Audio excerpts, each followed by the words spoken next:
Hello, friends, and welcome to another episode of It's Not All Rainbows. I'm your host, Lindsay Goodman. I'm a certified trauma recovery coach, and I'm also a survivor of abuse in a queer relationship. I'm here to help you hopefully figure out what's really going on in your relationship to help get you out and on the road to recovery. Today, I'm going to talk to you about ways that an abusive person can keep you attached, uh, find ways to make sure that they get to keep in contact with you and just drag the whole thing out for as long as possible. Before we do that, I want to talk about my struggles and successes. I'm going to be totally honest with you. I haven't recorded an actual podcast episode in like 2 months because I'm on vacation in Spain right now and I batch recorded episodes while I was in the lead up.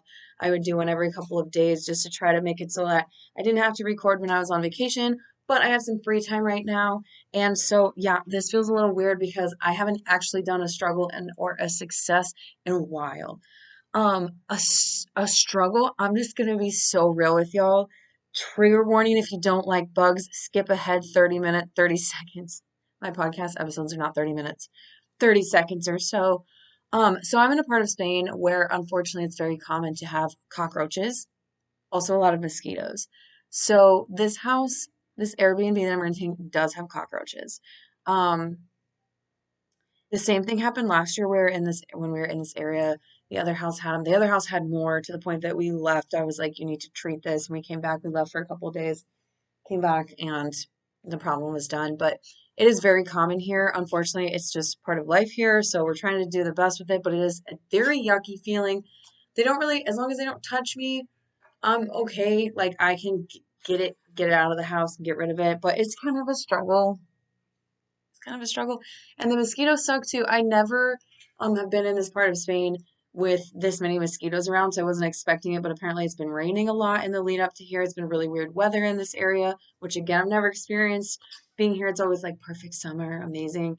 And so yeah, sleeping at night has been very interesting.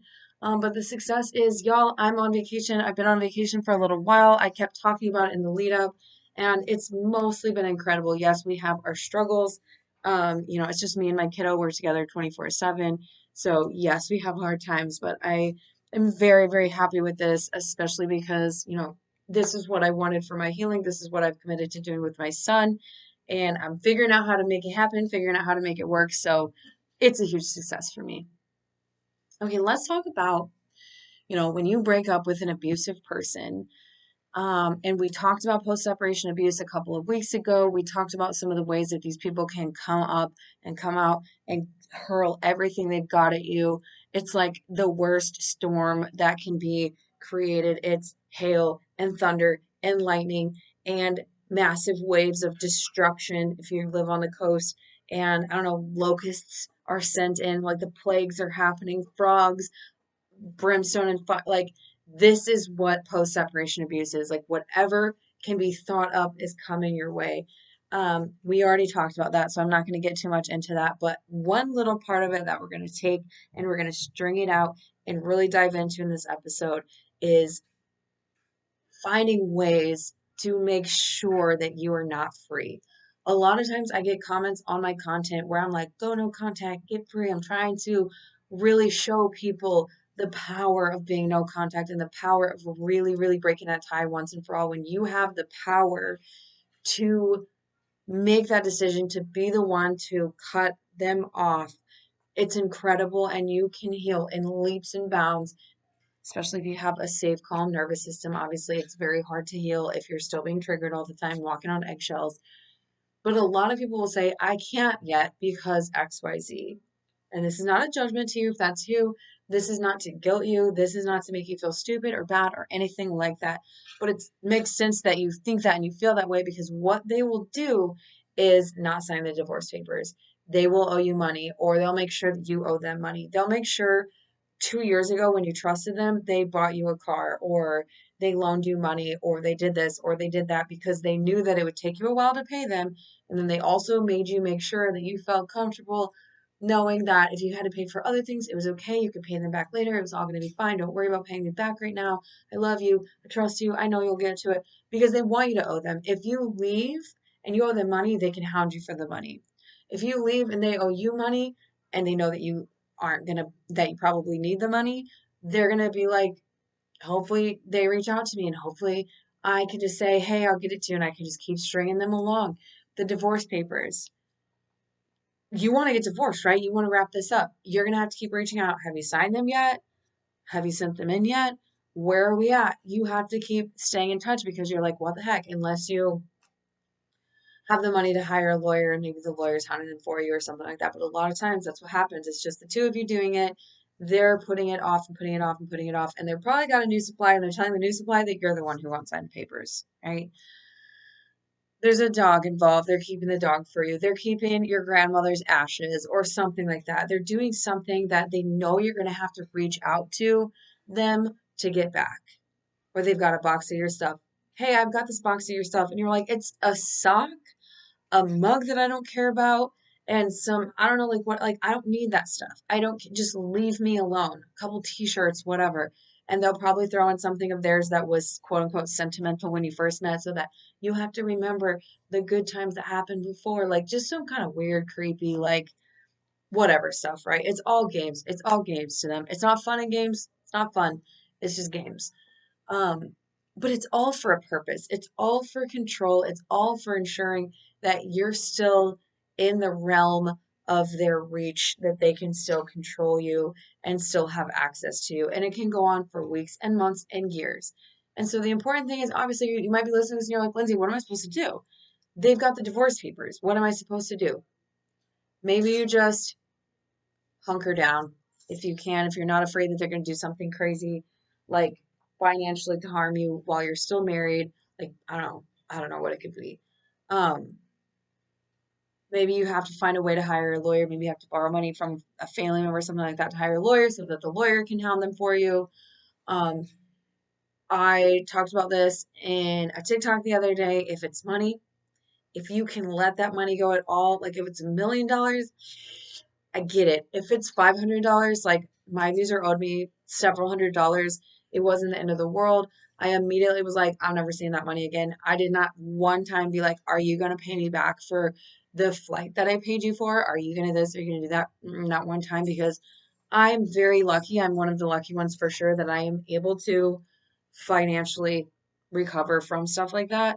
And so I just was like, I'm gonna let it go. So if it's something that you can let go, whether it's stuff of yours that they have or money, again, not if it's $1 million, um, they're doing it on purpose. They're doing it to harm you. They're doing it to keep you around. So if you can remove that control and find some way to be like, okay, that was $500. That did hurt me.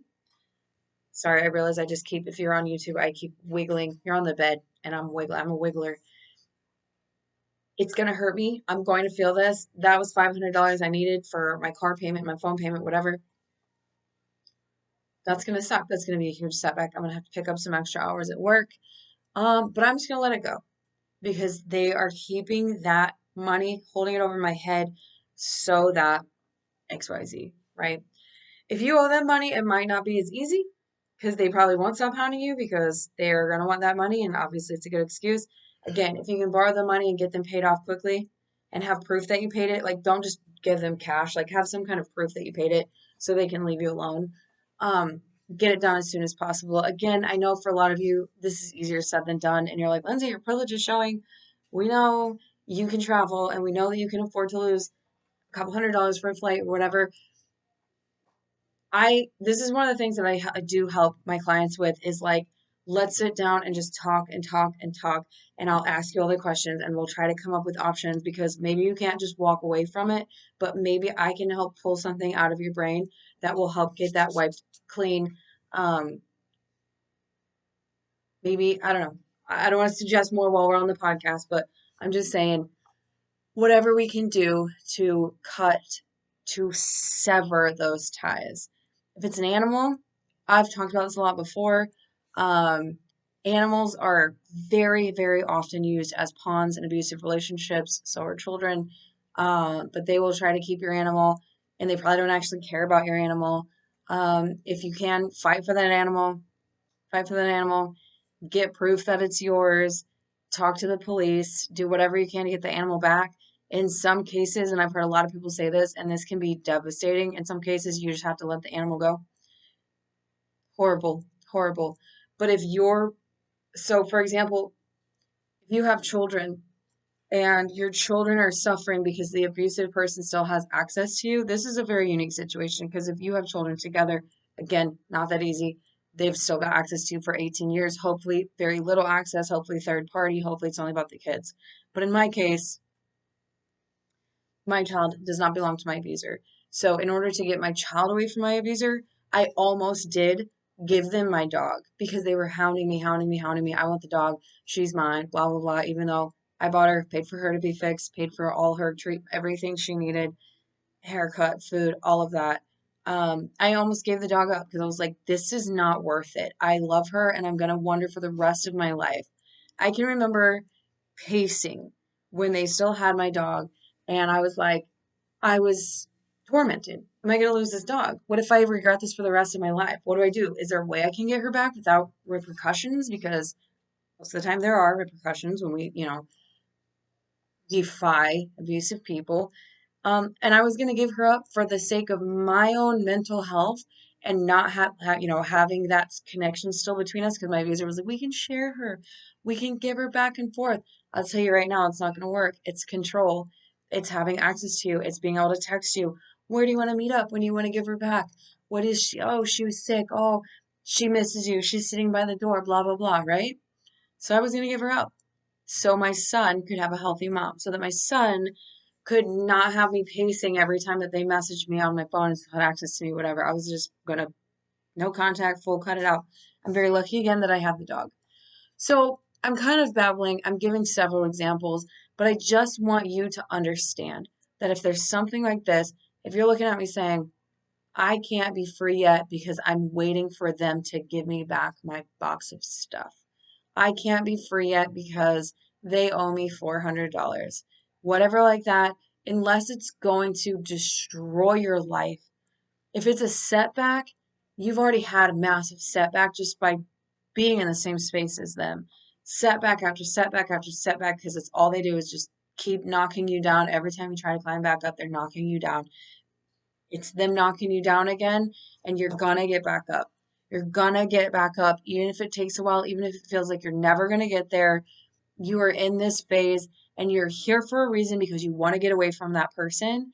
And it's time to do whatever we can to cut them the F out and remove their access to you and take away all of their power. Again, I am a certified trauma recovery coach. This is one of the things I do with my clients. If you want to have a session with me, you don't have to do 100 sessions with me. If you want to just say, hey, I've got this issue, I want to work through this with somebody, you sound like you know what you're talking about, let's give this a try.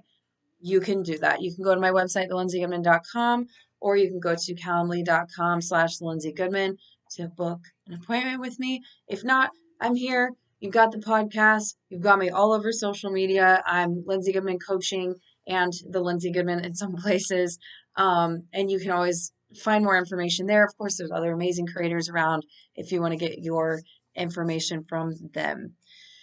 That's all I have today. Kind of a shorter episode than I usually do. I want to thank you again for your time. I know you're all busy. If you like this episode, please rate, review, subscribe. I really want to get this into the ears of the people who need this the most, and your interaction really does make that happen. And let's see. I think that's all I have for you now. I will be back later with more. Please do something nice for yourselves and go drink some water.